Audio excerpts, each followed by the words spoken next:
Hi, Grace. Hey, Eric. I love seeing your face. Aw, I love seeing your beard. Oh, that's nice. It's Monday. It's 7:30 p.m. Do you know what that means? What does it mean? It means it's running mullet time. It's running mullet time. Yeah. You ready? Yeah, I'm ready. All right. This is a hard one, so bear with me. Uh-huh. Our guests tonight are amazing, and one some may even call a running legend. So let's get started with episode 27. So it Nice. rhymes.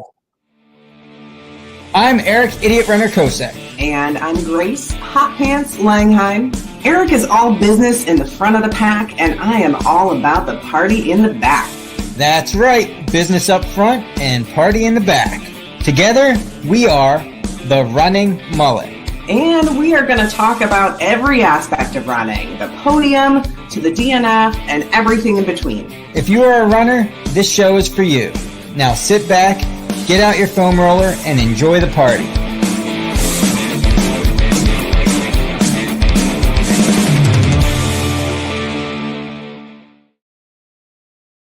Oh, Grace. Grace, it is hot up here. Is it hot down there? Yeah, it's hot. Oh my gosh, it was really bad today. We went to the lake and just hung out all day and kind of swam. So it was fun, but it's too hot. Yeah, it is too hot. Did you watch UTMB? I saw the important parts. Nice. Yeah, I didn't tune in, like I wasn't glued to the screen or anything like that, but yeah, that was I think we're going to talk about that a little bit more than likely, right? Yeah, super fun. Well, I don't know if you do this, but do you ever, you don't pay attention to the elite runners as much as I do, because I'm a nerd and I have nothing better to do. So I will occasionally try to friend somebody just to see if they'll respond back. Well, Leah Yingling is from Johnstown, and she was in UTMB. She placed 8th. Really strong runner. You know, she's top 10 at Western States. And somehow she showed up as a suggested friend for me. And I'm like, let's see. And she did. She accepted my friend request. And I am so excited. I think you have Stephanie Daniels to thank for that, because she was all goo gaga because she became friends with her in the Johnstown Running Club, and that probably filtered through your Facebooks, and now you're friends with her. Great. Yeah. And you're friends with me. Like, that's huge. I mean, a little bit, right? I think I have Stephanie to thank for this, definitely. Oh. So, all right. Well, you just got into UTMB, so we might as well continue on this train track we're on. Mm-hmm. If anybody's watching,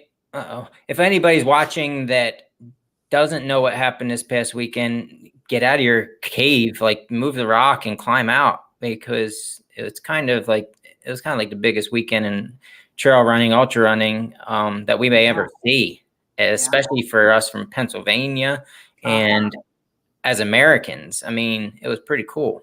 So Jim Walmsley with the course record and the first male from U.S. to ever win it. And Courtney coming back and winning again, and obviously finishing the triple crown, this incredible triple crown of running races that she did this summer. Mm-hmm. Yeah, and then of course Zach Miller, who is a Conestoga Cowboy. He is down here from South Central Pennsylvania. He was even wearing his Run PA socks when he was out there. That's probably what got him to do what he did. I'm pretty sure. Yeah, they're good socks. I have them. Yep.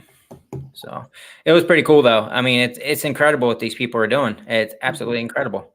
Yeah, it is. It was fun to watch, and they have some good live streaming of the race. I don't know if it's as good as our live streaming that we do, but it's we can give them some pointers maybe next year, but I don't know. What we do is special. What can we say? Yeah. Hey, we have special people on today. Yeah. Before we get to that, Grace. All right. First of all, everybody who's listening, thank you for listening. Go grab other people so more people can be listening. People that that is how Eric defines his worth in life is how many people listen to him and how many people like him. Well, Grace, right now I have 21 friends and I want 30 or 40 and 50. So that's what I'm shooting for. Yes, you are correct. Yeah. But anyway, thanks for tuning in. It's going to be a fun show. We have two amazing guests on. Can I get to the bad news real quick and get this out of the way? Yeah, let's do it. So I will not be able to co-host next Monday's show. And we decided, Grace pretty much told me, because that's what she does. She's the boss. She told me we're going to keep it same scheduled, running Mullet next Monday at 7:30. It's going to be a phenomenal show. We have our first guest co-host that's going to be on, though. Yeah, substitute. He's probably going to bring on more friends than I'll ever get, and maybe I'll never come back on. I don't know. But I was going to pick names out of a hat. And we got some pretty cool people that actually were willing to do it next week. And I decided that we decided that we're just going to pick one because it's our show and we can really. I mean, that's pretty awesome. But having said that, I guarantee you there's going to be more opportunities for guest co-hosts, and the list stays where it's at with the people I have that are interested. So, are you gonna say what's going on, or are we gonna? I'm trying to get it out. Yeah, John Schaefer will be next week's guest co-host for the Running Mullet. He will join Grace. They will have a happy, fun time and talk about amazing things. And everybody's gonna have to turn down the volume. That's a very good point. Yes, very good point. Wow, I didn't even think of that. I will be in Canada, just south of Calgary at that time next week, on the eve. Wait. Are you going to prep him with a rhyme for the beginning of the show? No, that's on you guys. I'm done. Yeah. That's a lot of pressure. Okay. All right. So you're going to be in Canada. What are you doing? I will be tuning in Canada, but I will not have my laptop. I won't not be able to join in probably. I'm running 200 miles the next day on Tuesday. Yeah.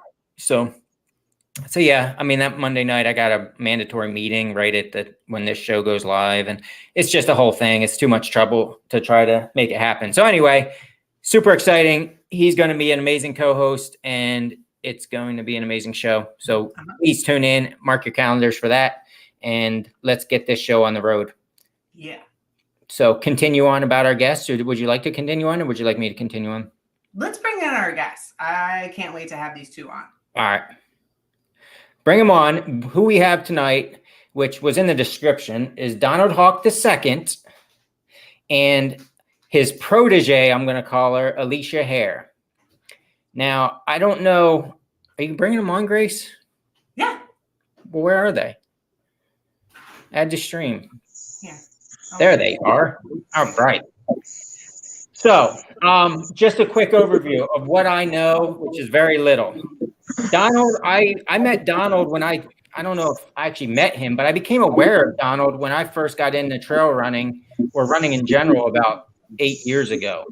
I remember through the social media seeing his group adventure runs, Donald Halke's Running Adventure Facebook group.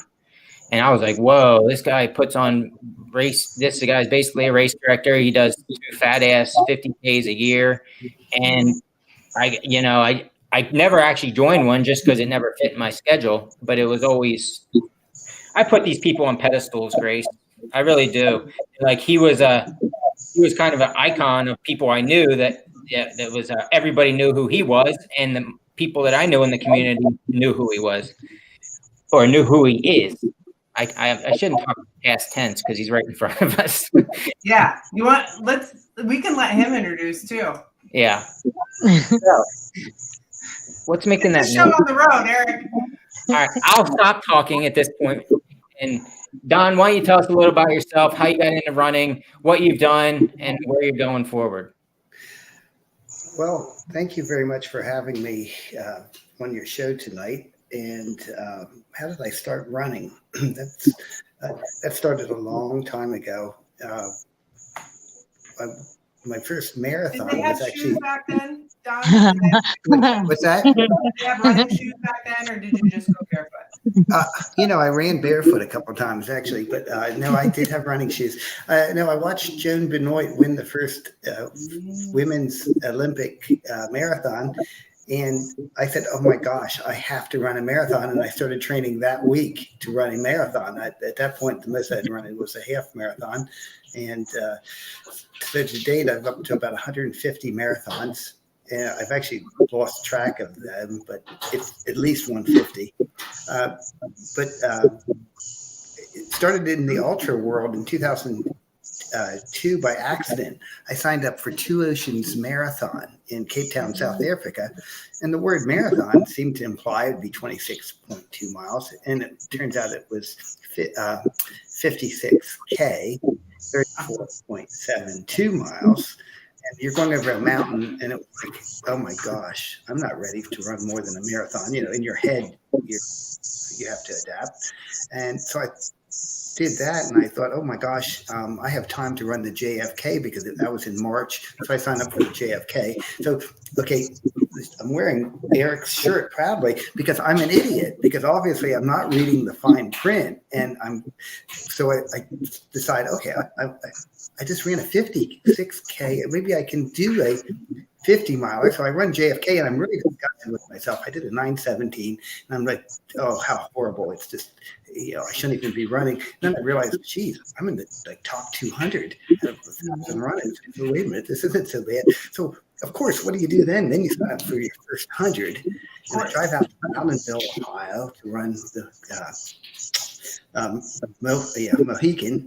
I have no crew, no pacer, and I'm driving 8 hours by myself to run this race the next day, run the race, and I want to break 25 hours, and I'm disgusted. I did hurt myself, and I finished by myself at 25:13, and I was so demoralized, drove home like a drunkard. I shouldn't have drove home. Don't ever do that after an ultra. Drove home. I was so disgusted. And what do? You get a application in your hand, and you start filling out another one. That's right. So it's a serious disease. And then what happens is you start,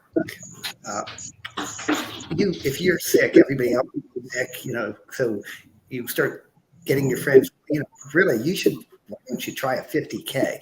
Why don't you try a 50 miler? And it's sort of like you're an enabler, bringing people into this, the dark side, if I like to call it. But it turns out the dark side's a lot more fun than that other side, where they all run roads. And you reeled in Alicia here. Yeah, so 2015, we directed, I directed 13 50K, free 50Ks here in Perry County, in Tuscarora State Forest. And we had great runners coming. Jared Hazen flew in one day to run one of my races, and I gave no awards, nothing. And one of my cats are playing, if you're hearing that. And that's how I met Alicia. She volunteered to help me do trail work. And then I met Grace because she came to, watch me. Wanted to learn how to direct races, I believe is what you said. Yep, I did. I hung out with you for a bit and swept. Yes. Part of your course. And we also ran together. Do you remember running together at Hare? Yes. Oh my goodness. And so I don't remember when I first met you, but I do remember running with you at Hare. And I had just come off of a DNF at Georgia Death Race because I was trained up well for Georgia Death Race. I got the cutoff times wrong. I came into the aid station literally 1 minute late. They cut me out, which is, I'm not blaming them. I knew the rules.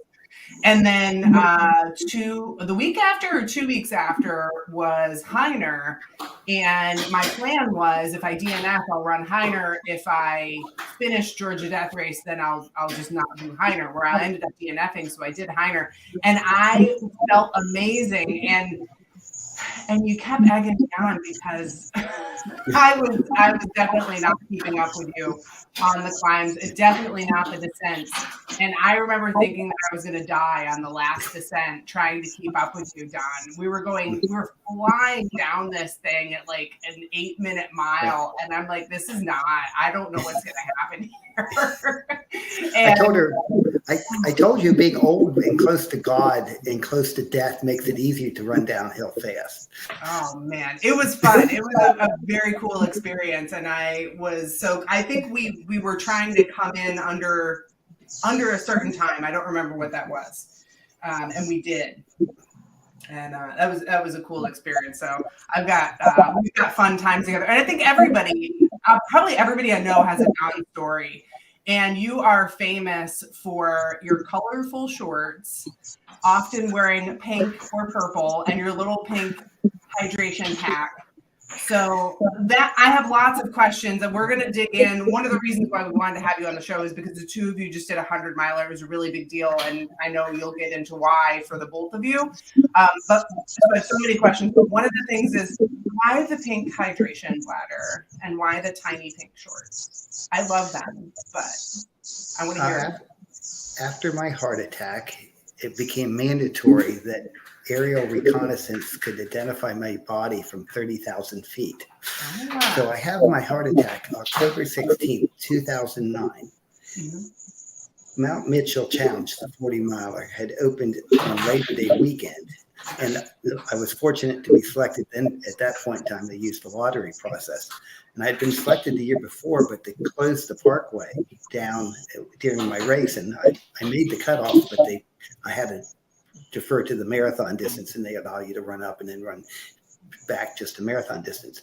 So I'm been selected for this Mount Mitchell Challenge, second chance, trying to get to the highest mountain in the East in February. And my wife said, "Oh, you can't do it. I'm not going to let you do it. You just had a heart attack, open heart surgery. It's 4 months away. You're not going to get to train properly." And so she dared me. That she said, "Okay, you got to wear something. If you really want to do it, you got to wear something really bright." So she gets me this really cute fuchsia pink tights with black Bengal tiger stripes, and I still have them. And like, okay, you have to wear them. And so I went and tried them on and went, wow, I should have put them on tonight. Yeah, like, wow, these will work great. And she's like, oh my gosh, what am I going to do now? Because he's going to wear them. And in fact, I did wear them. It was 5 degrees at the top of Mount Mitchell that year. There was 5 feet of snow. They had to modify the course. It's the last time they allowed us to go up when there was snow, in 2010. And Jay Cruz, the race director, had his wife, Monica, follow me. So because I disclosed my health issues. And so she followed me. It's 5 degrees. There's 60-mile-an-hour winds. And at one point, you're walking, leaning into the wind and barely able to move. But we made it to the top and then back down. She didn't keep up with me on the way down either, by the way. But, yeah, so I did the 37 miles in it's 30. I think it was in right around 8 hours. Wow. But that's how the bright colors came to be. All right. So the bright colors, so we can identify you, and lots of people know you out on the trails, Don, because you've been around for so long and doing so many amazing things. And the most recent thing that you did, you finished a 100-miler, which you've had on your radar to finish 100 after. Can you talk a little bit about? And I want to pull in Alicia. We're building up here, Alicia. So this was a bit of a build-up because you had gotten a pacemaker, but kind of talk about what happened and then why the 100 and after the heart attack, hundreds became very hard. I finished 2 100-mile races, Burning River and Lean Horse, the old course, after the heart attack, and had difficulty with blood pressure, medication, damage to the heart.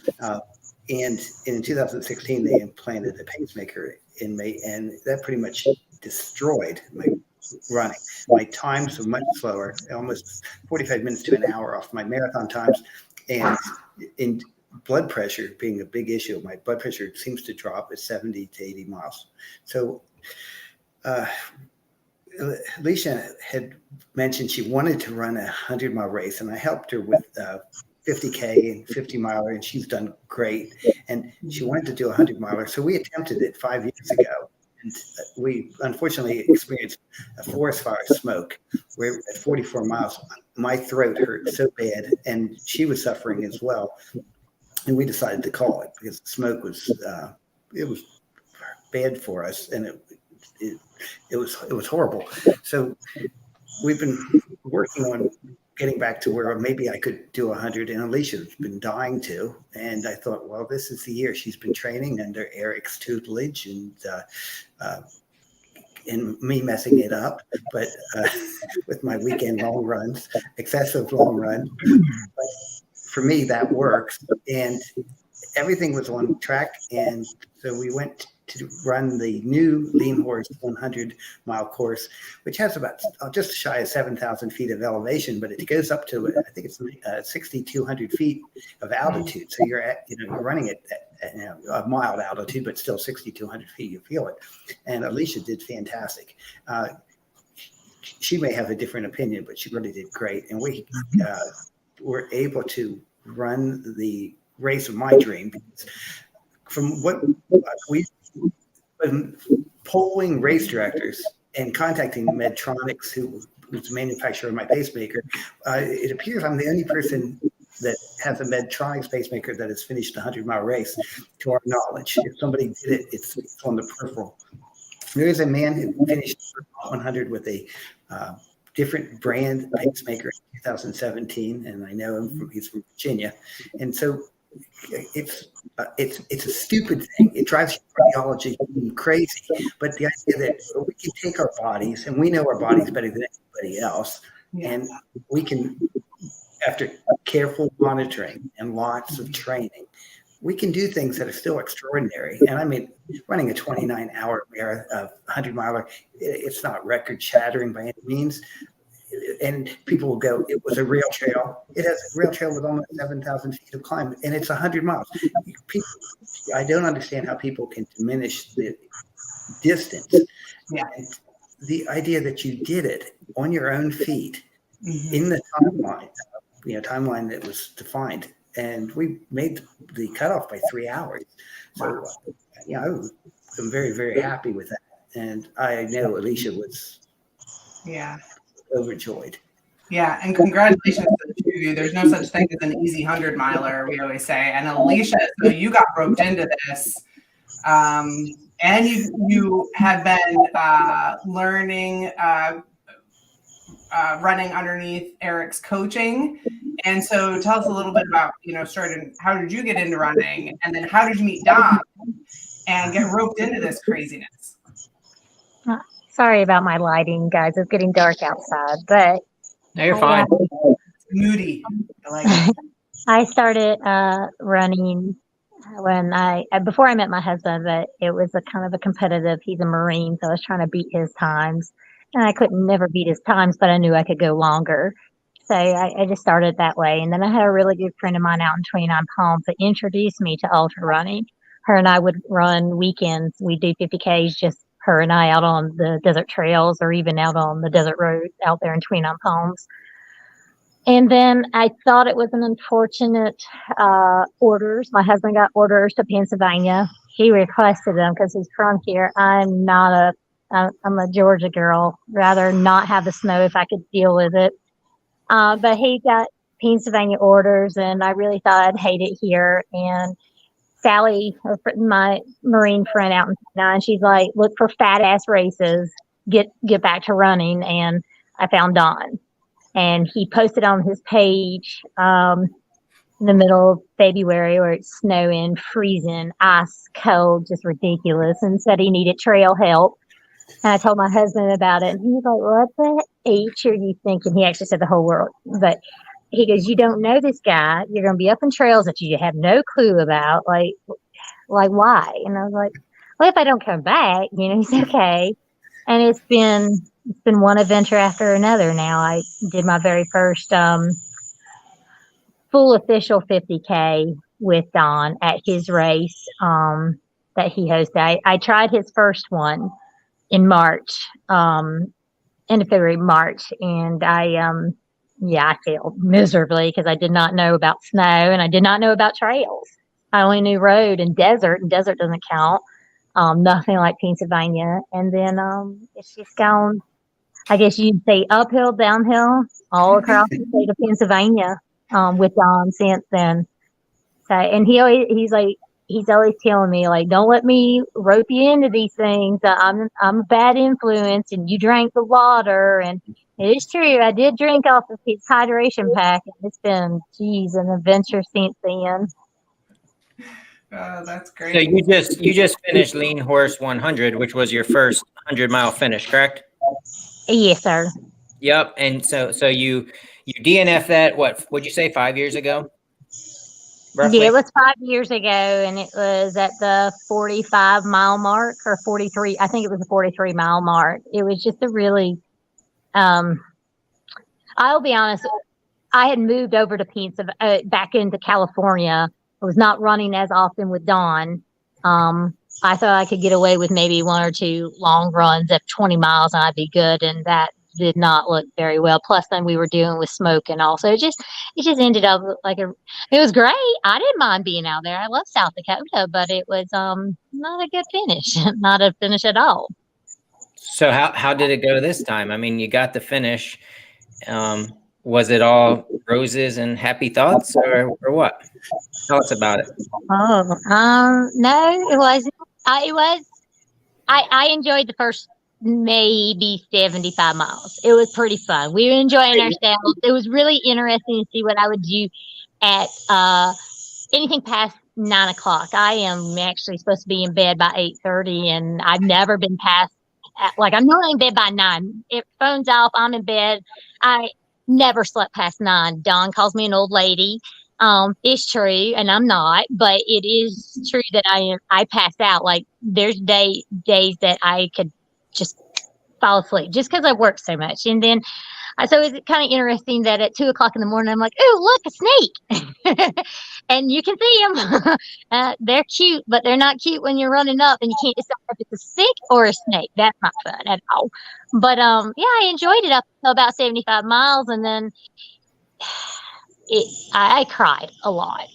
From 75 on, I was in tears nonstop. My friend that I brought out there, Dawn, told her she needs to dig deep and she needs to figure out if she's going to finish this stuff. And let's go. It's a mental. From here on out, it's mental. And so she was like, I didn't drive all the way out here with you for you to fail. She goes, I didn't. So I don't care if you're walking the rest of the way, but let's go. And she got on her bike and she took off, and I kind of chased after her for a little bit. But I think it was the last 3.6 miles. I looked at my husband at that last aid station, put my head on his chest, was like, I'm done. Take me home. He's like, what? He goes, no, I'm not doing that. And it was like a shuffle. I wanted to run, but I just couldn't. I shuffled behind Dawn the entire time. Between the both of us peeing every 5 minutes. And that's a lot of pee. But for 3 miles, we were just peeing nonstop. You watch us each side of the trail going off just to pee. I could never catch back up with him. He took off, and that was it. And I was like, you know what? I'm just going to finish walking it. But I cried. And when I crossed that finish line, honestly, I didn't cry because I finished. I cried because I was in so much pain. I was excited it was over, but I'm literally just getting to the point where I'm happy that I finished it. It's taken me 2 weeks to be like, oh my God, I never want to do that again. But I'm going to do it next year. Okay, we might as well stop right there. And you're just getting back to where you're happy with it. And what are you going to do this coming weekend? I'm 100K. I'm doing 100K at Pine Creek. Pine Creek's nice. Pine Creek Challenge 100K. Yeah, that's great. So you're going to have like 3 days of feeling healthy and primed and ready to go. And then you're going to put yourself in that big hole. Yeah. Why do you do these things? You'll do awesome. I tried to talk myself out of it. Dawn tried to talk me out of it. I don't want to say no to a friend. So yep. I'm going to run with her so she can finish her 100K. Mm-hmm. Go ahead, Don. If you believe in God, and this is not to bring up religion, but God intervened at around 65 to 70 miles with Alicia and me on the trail. Yep. She's there starting to look at her very expensive watch, which I told her not to buy, which we're not going to make it. We're not going to make it. And I'm there. What are you talking about? And she goes, we're not going to make it. She's looking at it. And I said, Give me that GD watch. I'm going to destroy it right now. You have plenty of time. We're well ahead of all cutoffs. Give me that GD watch. And I says, what are you looking at? And it has gone dead. The battery has died. Now she can't look at the watch because I was going to finish it. And she's looking at it. Now she has no watch. Things got a lot easier after that because she doesn't have any clue where what time we're at. Or Right. she had to rely on the aid station, and she said, how are we doing? We're doing fine. Keep moving. But if you believe in God's intervention, that was it. And one of your viewers just posted something that she mentioned about drinking after me. There's a very well-known and documented disease that has been attributed to me. It's called Halke II. And if you ever drink after me, and I'm serious about this, people get this have this weird experience that their feet start shaking, their legs start tapping, and they have this uncontrollable urge to go out and run for hours and hours and hours. And we were with the one friend one day, and her friend ran out of water in a 10-mile run we were doing. And so she had a drink after me, and she's scared to death of snakes. And within a few minutes, I found a baby ringneck, and she was holding a snake, and her husband wanted to know what the heck happened. And her friend attributed it to Halkitis. So Alicia has Halkitis. So if anybody ever drank after me, I'm sorry. Be warned.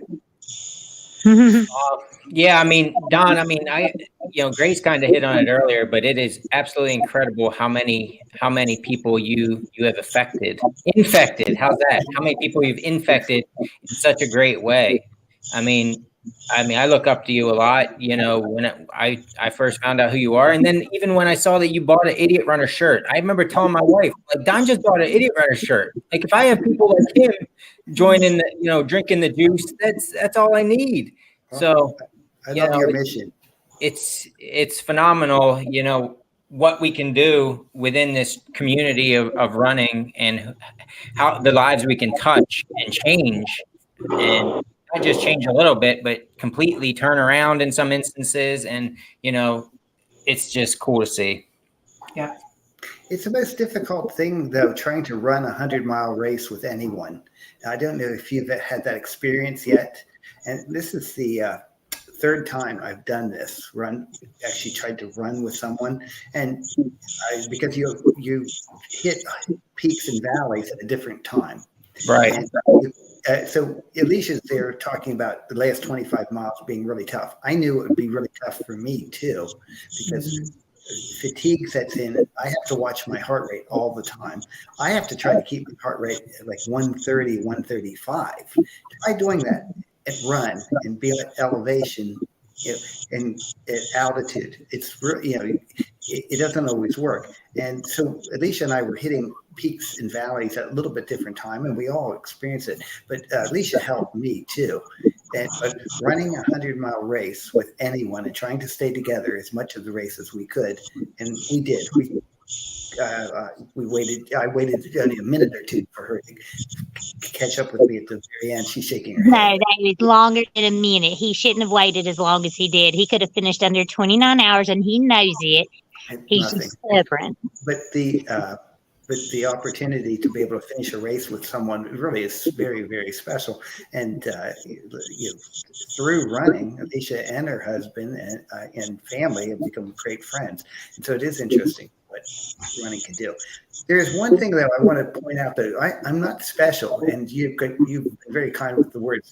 My father often said that we are only the reflection of our closest relatives and dear friends, and they make us shine. So we need you to shine, so we shine. So our running community, and Gracie and Eric, you were both part of my running community, and both, all four of us, we have a very nice running community. They help make us shine. And I think of my late dad and what he said, and in my life, I just see that in our running. Our friends make us shine. I like it. Aw, all the warm fuzzies. You're so right, Don. And I think that's, I don't know. I definitely am a better, not just a better runner, but a better person because of the people around me and the experiences that I have. And I'm thankful for people like the both of you who are very open and willing to get to know new people out on the course and say hello and have a warm welcome and show people how to race direct. And I think it's a big part of what we do is sharing as we can, not just sharing our experiences and sharing our knowledge, and that just passes it on, and then sharing all the love. So, Alicia, what is I have two questions. What is the best thing about running with Dawn? Because I've been fortunate to have some people who I just really enjoy running with. I love group runs and I love running with other people. And it is a challenge, especially racing with another person. What do you love about running with Dawn? What's most challenging about running with Dawn? We're absolutely opposites. Like, he is such a social butterfly. I absolutely am not. I go to a race and I will stay at the very back end. I'll grab my bib, I'll put it on, and I will wait until we have to be at the start. I will not walk out. I will not talk to people. And he's different and he brings that out of me. Like, I'm still to the back, but at least when I met Eric, it was because of Dawn. Dawn was like, "Come here, I want you to meet some," and he'd start talking. I just stand there and listen. It's interesting to hear y'all's stories. It's interesting to learn y'all, but that's him. He is such a social butterfly. And he sits there and says, "I'm not." He shakes his head all the time, but he absolutely is a social butterfly. And people resonate with Dawn. Dawn can be picked out. There's not a single race. Not one single race. And that's when we were in Arizona racing, when we were in North Carolina racing, with Pennsylvania. There is not a single race that somebody doesn't know him. We were running rim to rim. What was it, 2 years ago? Running rim to rim in Arizona. Nobody's supposed to know us there. He knew 2 people. And he met 40 friends. I was like, that's crazy. But there's not a single race. I'm pretty sure if we even went to Alaska and ran, we went to Canada and run, somebody would know. So I do love that about him. I want to defend him for a second because I am very far from a social butterfly.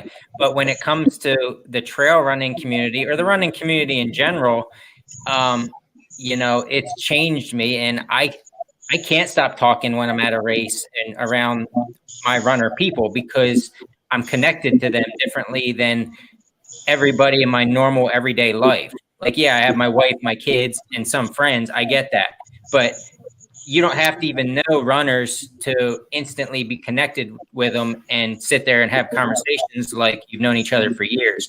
And there's magic in that. I'm sure there's other sports and things like that that feel the same way. But that's one of the reasons that I absolutely love the sport.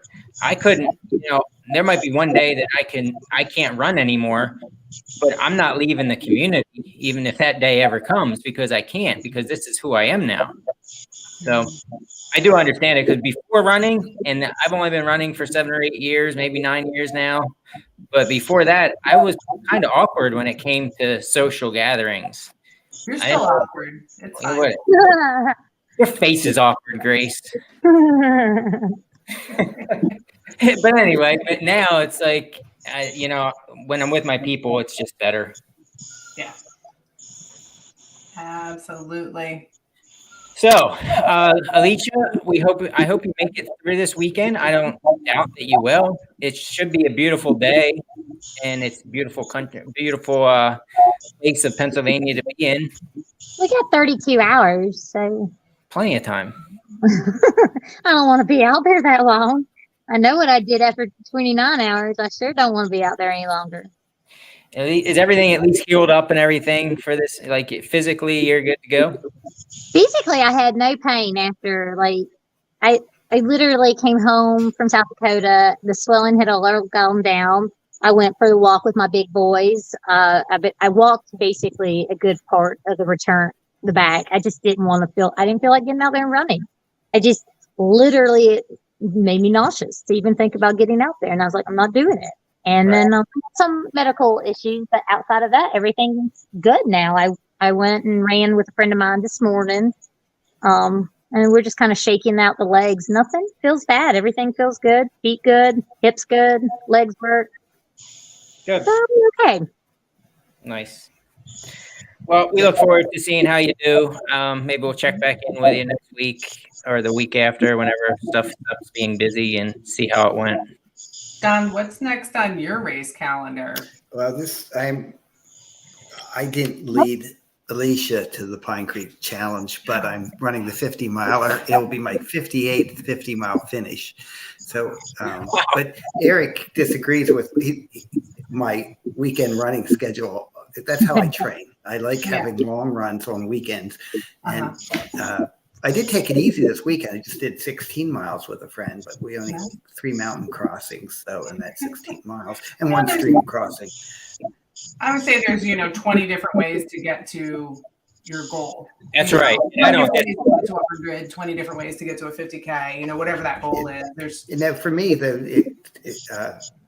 try to keep your body knowing what it's going to be like when you're in a late stage of a long race. So you got to get to that fatigue point without hurting yourself, and it's a real delicate balance. But people have been fascinated for years. How can you go out and run a marathon and then run a marathon the following week? And I was doing crazy things this summer earlier. 1 week I had 118 miles, and at 64 years old, that was one of the highest mile weeks for not racing I have ever had. Now I'm slow, but I'm still moving, and it really helps. So I have Pine Creek Challenge coming up. Then I have the Dam Half. Then I have Boulder Beast, but I'm going to back down to the 25K because I'm leaving the next day to do rim to rim to rim at the Grand Canyon the very next day. And then I'm probably hiking it with a friend, but we'll still have fun. And then coming back to do, I think Tussey, because I'm defending my, I hold the record for the most finishes at the Tussey 50-mile mountain back. And then I have a couple of things, but Harrisburg Marathon and JFK. I'm I think 4th most finishes at Harrisburg Marathon, so I have to do that as well. Wow, that's it? That's all you have on your schedule, Don? Well, JFK will be my 16th finish at JFK if I finish. So, no, that's not all I have. That's all I can remember right now. I need to hit the rewind button and listen to that again. Remember, I'm a cardiac cripple, and some races don't want me in them anymore because of my health issues. So that's why you have to make your own. Now, are your races? I have to ask if they are coming back. You had some bad. No, we've lost one of our dear friends, Ronald Shields, passed away 2 years ago, and he was such a big help. And I'm not associated with a club in Western Perry County. It's not geographically convenient for a lot of club help, and a lot of it fell upon my wife and I. But during COVID, when we suspended it, it was like, okay, I think it's time to put it to rest. And if anyone wants to start it over, we let the directions and the turn sheets up for about a year, and I finally took those down, took the webpage down, because we actually had a dedicated webpage for the event. But no, it's a lot of work for 2 people to be trying to pull off. And we had maybe 2 or 3 other people like Alicia that would help. And then we had people who on race day would help us with sweeps and things. But we didn't have a club to help us, so we knew we would have the help. Yeah, absolutely. It does make a big difference. My races are my new addition to the family. And so, but you fill your time with other things because you're listing off all of these races, but you are by no means a slacker in between. You've got a whole farm. But every day we're out running or hiking, and even yesterday, I don't know if you saw the pictures, 4 rattlesnakes yesterday. It was a pretty good day for me. Wow. Yeah, but that was just hiking. But my wife and I try to get out every day. She won't, because of my health issues. She does not like me to run in the mountains by myself anymore. So weekends, they try to take the opportunity to find anybody that's free, available. Yeah, do you want to go running? And wow, I got to start signing up for more stuff. I know. No, you don't. I'm bankrupt. We're slacking. Good grief. That's incredible. Your schedule is incredible. I didn't realize you had that many finishes at some of those big races that you were just mentioning. That's wow. You are an inspiration, sir. Bull Run, 50 mile, I have 10 finishes. JFK, 15 finishes. Tussey, I have 13 finishes. And I have DNFs, so we all talk about the positives. We all, I think, to be fair to everyone listening, I have DNFs. I try stuff that sometimes is too hard for my body, and whatever happens. And I have 900-mile finishes, including Western States twice, Tahoe Rim, Vermont, Mohican, Burning River, Lean Horse. But I have DNFs as well. I was in the lead group at Coyote II, and we were stopped for a snowstorm. I was credited with 81 miles, but I got around 90 before being made to walk off the mountain. Stupid things happen to us, but you don't have bad things happen if you don't try hard things too. That's right. Yeah. And you said it earlier, know your body and know your limits, but I think push them as well sometimes just to see what is possible. And so, certainly you list off a bunch of races, and I think it's really inspiring, but also to anyone listening, know your body and know your limits. And Don's been doing this for a very long time. I am very careful we monitor our body. If I feel like we're in a danger zone, I withdrew already because I don't want to ever put a race in jeopardy or put people in a position that they would have to come and rescue me. Alicia was with me last year when she made a phone call because I got dry heaves and the heat got me. And now she did the right thing. I really believe she did the right thing. She called for help. And the race director she was not able to reach the race director, so she called 911. But within 3-4 minutes, 5 minutes, I was fine. And, we're having to wait an hour and a half for them to rescue me. and I've checked out fine by the ambulance. But she did the right thing. Don't wait till you wish you had help. Right. If a situation develops, get help. And so I try to make sure I'm never let myself get into a position that I would cause the race concern or I don't want anyone else stressing, and I do that for you. Absolutely. Well, we really appreciate you guys being on. Well, thank you very much. Alicia, what advice do you have to other runners out there? Just advice in general, but especially, maybe somebody who's looking for a running partner.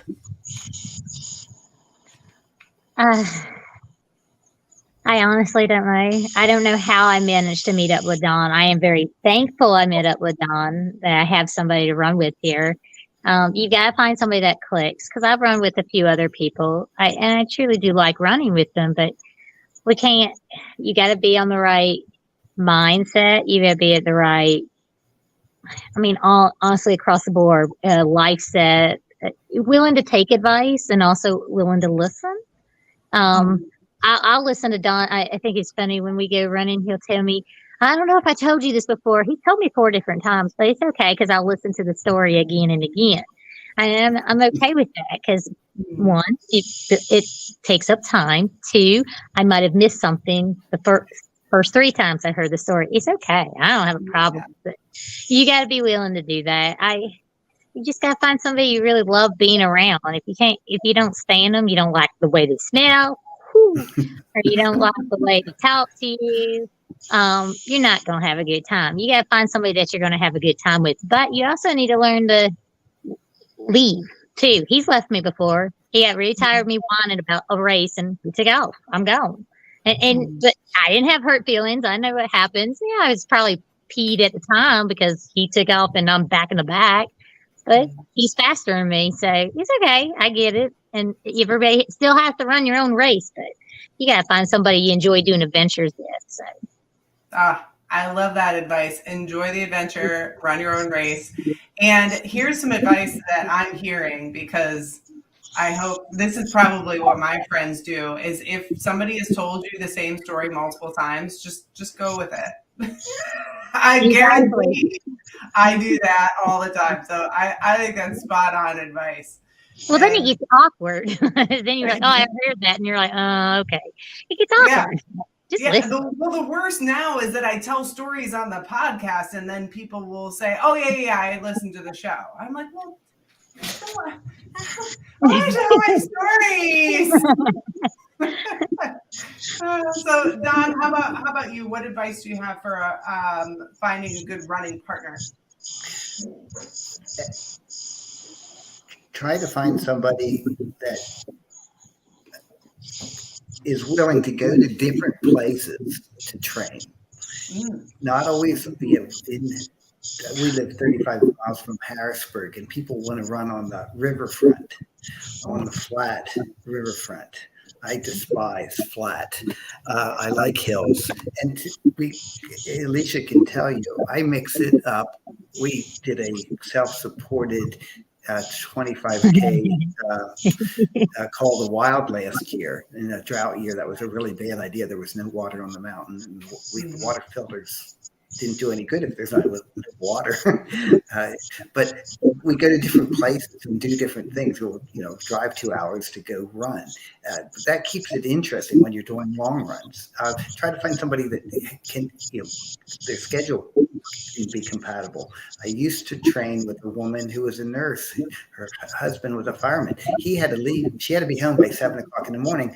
We could go run at 4 o'clock in the morning, get back before our children were out of bed. And this was when good cartoons were on, Bugs Bunny at 7 on Saturday morning. We could be having coffee with Bugs Bunny, and my kids didn't even know I got a 20-mile training run in.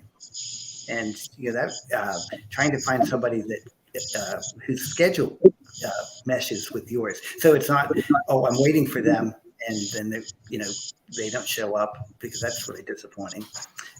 Try to find somebody that is reliable, because you don't want someone, you're ready to go Saturday morning, they're to meet you at 7, they call at 6:45 saying we're not going to make it. And if that happens more than once, better get a new training partner, because your training's being sabotaged, not maybe purposefully, but you need the consistency of having a training partner that will be there.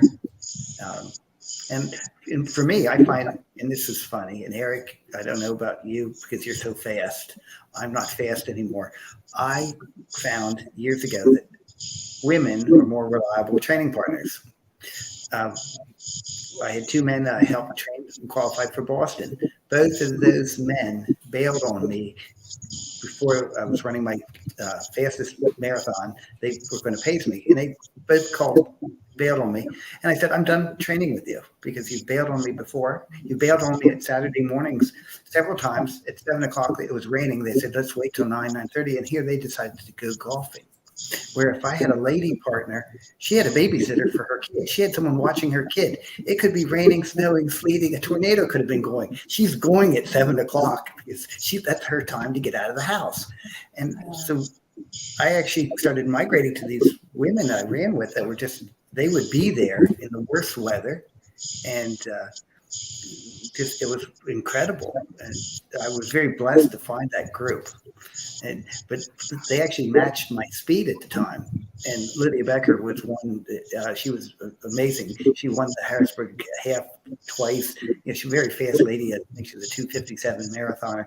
And she was great to run with. She had 5 kids. So when she had that slot open to run, that was when she was going to be there, no matter what. So, as I said, women have become my best training partners. Most reliable. Interesting. You hear that, Eric? I gotta find.